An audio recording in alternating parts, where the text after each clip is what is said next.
Lecture 29, what events caused Japan to end its isolation and begin to westernize? So we're going to take a look at how Commodore Perry ended the isolationism, the Meiji era, and then the era of Japanese imperialism. Japan is an archipelago. It's a series of islands. And if any foreigner landed on there, they would cut their heads off. Japan was like China. They were very traditional and very xenophobic. But because they had advantage of an island and a relatively smaller population, they could prevent any foreign influence. But lots of people wanted to control Japan because it was another market, it had good harbors, and the Americans were really interested in it. So President Fillmore sends Commodore Matthew Perry into Yokohama Harbor. He fires off his guns in his steamships, and he really scares the Japanese.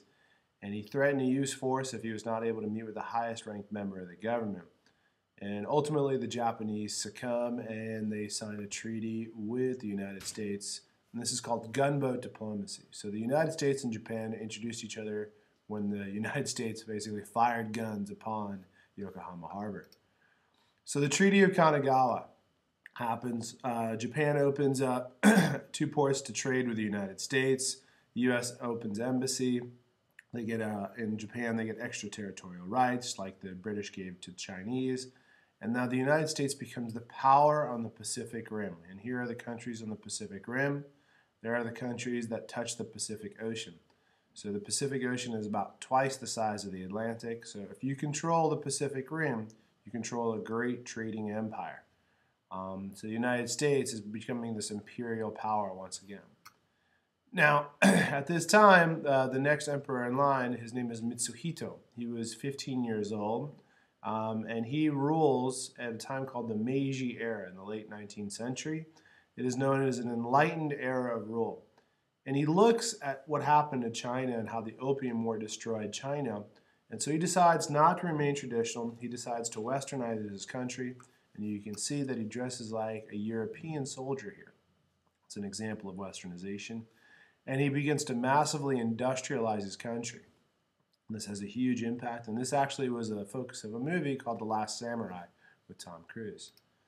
So what he does is he decides to increase the army and navy like the Europeans. He copies the best European army, the Prussians, and he really likes their obedience. He copies the British Navy and their steamships, and he builds a great navy, one of the best in the Pacific Ocean. The only navy who's better is the United States.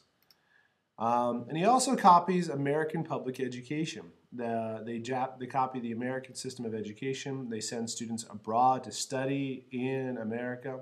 And they promote that feeling of nationalism, which really led to imperial power.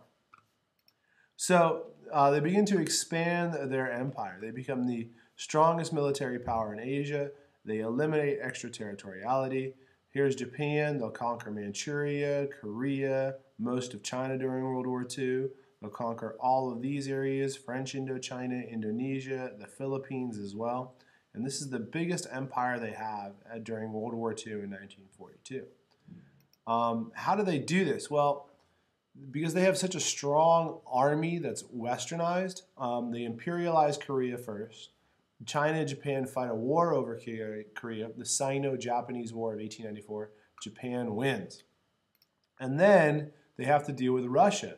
They have to fight the Russo-Japanese War in 1905. And the way they did it is going to sound very familiar. They had a sneak attack on the Russian fleet of Vladivostok in the morning, and they destroyed the entire Russian Navy. And the Russians had to sail a fleet all the way from the Baltic Sea around the entire continent to get over there. And by the time that second fleet arrived, the Japanese had won. Teddy Roosevelt negotiates the peace treaty between Russia here and Japan here.